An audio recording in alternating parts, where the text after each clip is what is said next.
समर्पण का ये स्तर उनके भीतर था। तो वो विवेकानंद जब वहाँ से सन्यासी के रूप में निकलते हैं तो ऐसे कितने प्रसंग हैं कि 4-4 दिन खाना नहीं खाया है, मिला ही नहीं है, और फिर वो रोटियां रख लेते थे, उन्हें गला गला के पानी में खाते थे। आज जिस विवेकानंद के नाम पर राष्ट्रीय युवा दिवस है, उनके जीवन का संघर्ष देखें। भारत के हर महापुरुष का आप देखें, श्री राम का जीवन उठा लें, हम लोगों का जीवन संघर्ष बहुत छोटा है। श्री कृष्ण का जीवन उठा लें, उनका जीवन संघर्ष हम लोगों के जीवन संघर्ष से बहुत छोटा है। विवेकानंद का जीवन उठा लें, बहुत विराट संघर्ष है। कभी गरीबों के यहाँ, कभी पेड़ के नीचे, कभी राजाओं के यहाँ भी सत्कार हो रहा है। इस तरह से उनका पूरा भ्रमण काल चला। तो बड़े बड़े लोग, कभी लोकमान्य तिलक उन्हें अपने घर ले जाते हैं, तब उन्हें कोई नहीं जानता था कि ये विवेकानंद हैं। मतलब जो आज हम जानते हैं विश्वविख्यात विवेकानंद को, तब तो वो एक अननोन मॉन्क थे, एक अज्ञात सन्यासी थे, जो यहाँ कहीं अभी हमको भी कोई दिख जाए तो हम उसको क्या महत्व देंगे। हाँ, उनके चेहरे पर जो तेज था उससे कुछ लोग बहुत प्रभावित होते थे और उनको अपने यहाँ ठहराते भी थे। इस तरह ये उनका बड़ा लंबा, करीब 3-4 साल का ये भ्रमण रहा।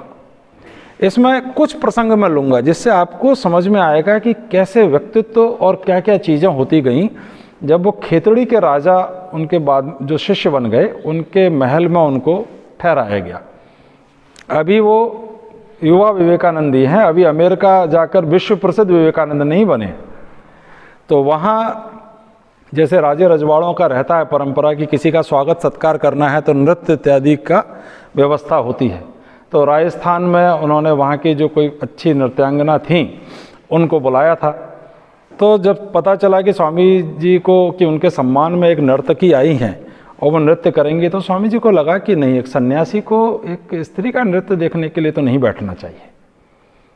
आज भी अगर कोई साधु सन्यासी स्त्री का नृत्य देखते हुए मिल जाए तो हम लोगों के मन में किस तरह का भाव उत्पन्न होगा। तो आज से आप सोचिए 125-150 साल पहले की बात। तो स्वामी जी अपने कक्ष में ही रहे, वहाँ नहीं गए। राजा जो थे उनको भी थोड़ा सा ऐसा लगा कि शायद कुछ गलती हो गई। आज वो पूरा महल विवेकानंद आश्रम है, उनके परिवार ने बाद में दे दिया था। लेकिन वो जो नर्तकी थी, कुछ घटनाएं ईश्वर के हाथ से होती हैं, उसको बड़ा बुरा लगा और उसने गीत गाया। और इनका कक्ष पास था स्वामी जी का। उसने गाया, प्रभु मोरे अवगुण चित्त न धरो, है ना, मेरे जो अवगुण हैं उन्हें चित्त न रखो। और उस गीत का भावार्थ आगे ये था कि तुम तो सब जानते हो, अंतर्यामी हो। स्वामी जी ने जब ये सुना तो उनकी चेतना में विस्तार हुआ, मतलब उनकी भी शिक्षा हुई, उनकी भी लर्निंग हुई। उन्होंने कहा स्त्री पुरुष क्या एक सन्यासी के लिए। आज भी सन्यासी ये साहस नहीं कर सकता कि स्त्री का नृत्य देखे।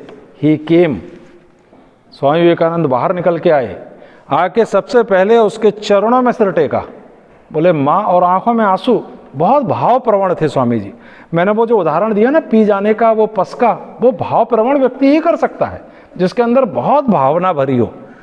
तो उन्होंने जब उसका सुना तो उनके मन में आया कि मैंने स्त्री और पुरुष में भेद कैसे कर दिया। और वो आए, उन्होंने कहा माँ मुझसे गलती हो गई। और फिर उन्होंने उस भजन को पूरा बैठ के सुना, उनका नृत्य इत्यादि सब देखा। उसके बाद से स्वामी जी के लिए स्त्री पुरुष का भेद खत्म हो गया था।